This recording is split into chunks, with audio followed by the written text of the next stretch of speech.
Jody Macula, Direktor ng Metro Manila Film Festival, sa ating nag-iisang ina ng Teatrong Filipino, Binibining Christine Hermosa, sa ating napakahusay na direktor at itinuturing natin bilang ama o haligi ng pelikulang Pilipino, Ginoong Rajadid, sa ating napakagagaling na mga direktor, mga producer, mga staff, sa mga kapwa ko artista, at sa lahat ng mga tao at mga panauhin na naririto. Isang mapagpalang gabi po sa ating lahat. Ang gabi ng parangal ay tunay na napaka-espesyal para sa atin, sapagkat sa gabing ito, sama-samang nagtipon ang mga alagad ng sining upang ipagdiwang at ipagdaos ang 10th Metro Manila Film Festival o MMFF na nagtampok ng 10 napakahusay at napakagagandang mga pelikula. Ang mga pelikula pong ito ay napanood ng ating mga kababayan at ito po ay naglalaman ng iba't ibang mga genre, pinagbibidahan ng mga sikat at napakatagandang ng mga aktor, at naglalaman din po ng iba't ibang natatanging kwento. Higit sa lahat, ito po ay nagpapahayag ng napakagandang mga aral at mensahe na nais natin iparating sa mga manonood. Lubos pong natutuwa ang aking puso. Ito ay sapagkat magpahanggang ngayon ay patuloy pa rin ang suporta at pagmamahal ng mga Pilipino pagdating sa larangan ng sining, lalong-lalo na po sa ating mga pelikula. Sa paglipas po ng mga taon, atin pong natunghayan ang paglago, pagyaman, at pag-usbong ng pelikulang Pilipino, hindi lamang sa ating bansa, kundi maging sa buong Asya at sa iba't ibang panig ng mundo. Isang patunay na rito ang napakahusay at napakagaling nating direktor na si Ginoong Brillante Mendoza, na nagkamit ng parangal bilang Best Director sa 62nd Cannes International Film Festival. Hindi rin natin dapat malimutan ang kauna-unahan nating kababayan na nanalo bilang Cannes Best Actress Award na si Ginang Jacqueline Jose. Ang nag-iisang Philippine cinema superstar na si Ginang Nora Honor, na nakatanggap rin ng samot-saring pagkilala at parangal sa loob ng Asya at Amerika. Maging ang iba pa nating mga kababayan na nakatanggap din ng pagkilala sa labas ng ating bansa. Itong patunay na kaya nating makipagsabayan sa mga batikang aktor at sa mga kilalang direktor mula sa iba't ibang panig ng mundo. Ito rin ang siyang resulta ng ating pagsusumikap, walang hanggang pagmamahal at dedikasyon na inaalay ng bawat isa sa sining at pagpapalago ng ating kultura. Tandang-tanda ko pa po noong nagsisimula pa lamang ako sa industriyang ito. Aaminin ko po, hindi po naging madali ang aking mga pinagdaanan.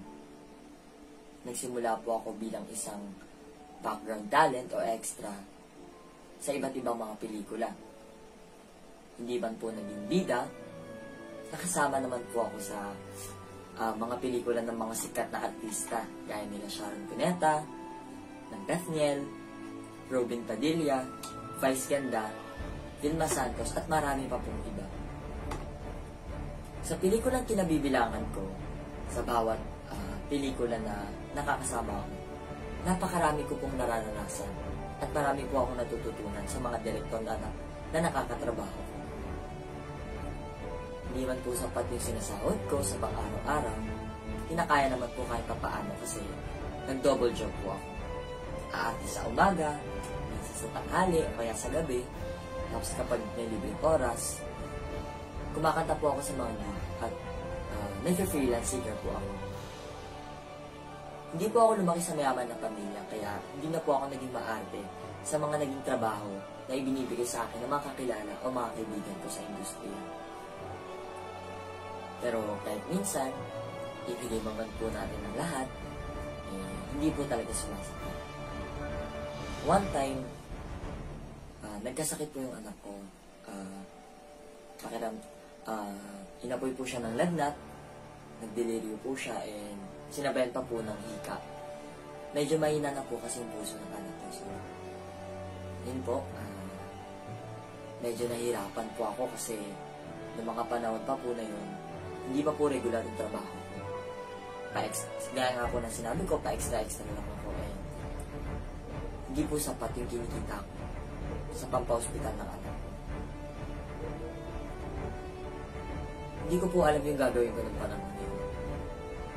Hindi ko po alam saan kukuha ng pera, kung paano ko mababayaran yung mga gastusin ng anak ko sa ospital.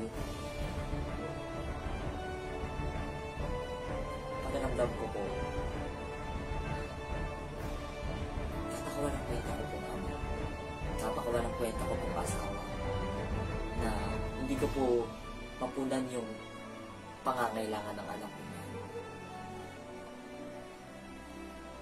Marami pong mga oras na nag-doubt ako kung dapat ba ako magpatuloy sa trabaho to kasi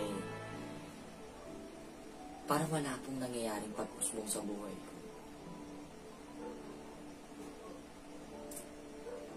Buti na lang po, dumating yung mga katrabaho ko na umi-extra rin and pinairam po nila ako. Hindi po yung pinambayad ko pansamantala sa ospital. Grabe yung trauma na dinala sa akin ng pangyayari na yun. Ang dami kong pag-aagam-agam, ang dami kong tinanong sa sarili ko. Pero marami din po akong na-realize at natutunan. Mula po noon, pinangako ko po sa sarili ko na hindi ko na po gugutumin yung pamilya ko at hindi na po mauulit yung nangyari sa anak ko.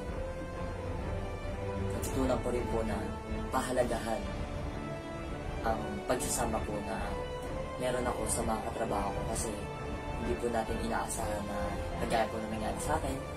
Sila pa po yung tumulong sa akin sa mga oras na kailangan ko po ng pera. Kaya natutunan ko po na kapag sila naman po yung may pangangailangan, dapat po tumulong ako kasi tayo rin po na nasa industriya magtutulungan. Salamat po sa tulong at sa suporta ng aking pamilya, ng aking mga kaibigan, sa aking mga direktor, sa mga mentor namin, na ang pa-extra noon, nanalo lang pong best actor na yun. Maraming salamat po unang-una sa Panginoon na hindi po ako pinabayaan sa mga malalakas na alon na kinaharap ko sa aking buhay. Salamat po kasi siya po ang dahilan kung bakit narito po ako ngayon. At siya po ang dahilan kung bakit ako po ang tumatanggap ng Best Actor Award sa gabi nito. Lubusin po ako nagpapasalamat sa henyo sa likod ng aming pelikulang Ang Mamatay ng Dahil Sa'yo. Ang aming direktor na walang iba kundi si Direk Popoy Mercado. Malaki po ang utang na loob ko kay Direk kasi siya po yung isa sa mga naniwala sa akin at sa mga iilang nagtitiwala sa akin at sa mga kakayahan ko noong nagsisimula pa lang po ako. Salamat po sa pagtitiwala at sa pagsuporta rin po ng aming mga staff, sa aming scriptwriter na si Alan De Leon, sa aming pong mga cameraman, sa pamumuno po ni Marcos Tampus, sa aming pong acting coach na si Ginang Cherry Pay Picachi, maraming salamat po. Sa aming pong mga producers na sina Ginang Charo Santos Concho and si Ginoong Luis Aglibay, maraming salamat po. Sa aming pong wardrobe o costume manager, makeup artist, utility, maging sa aming pong food and catering, at aming pong mga personal assistant, at sa lahat ng mga nakatrabaho ko na nagtulungan po upang mapaganda at mapabuo pa ang napakagandang pelikula ito. Maraming salamat po at sa lahat po na nanood at sumuporta ng aming pelikula. Maraming salamat po sa inyong suporta at para sa inyo po ang pelikula at karangalan ito. Sa aking pamilya, kay mama, kay papa, sa asawa ko, at sa aking unika iha na si Ana. Salamat. At para sa inyo, at sa inyo ko inaalay ang karangalan na ito. Salamat sa pagmamahal, sa pangunawa, sa moral na suporta, at sa lahat ng naitulong mo sa akin. Alam kong hindi pa po dito natatapos ang mga pagsubok na haharapin ko bilang isang aktor. Marami pa po akong dapat matutunan at marami pa po akong dapat maranasan. Nawa ay samahan niyo po ako sa aking paglalakbay at sana hindi po kayo magsawang suportahan ako at ang lahat ng mga alagandang sining na patuloy na nagbibigay ng kanilang lahat-lahat para sa pelikula. Muli, ako po si Philip Luis Agustin. Maraming salamat po at mabuhay ang pelikulang Pilipino. Maraming salamat po.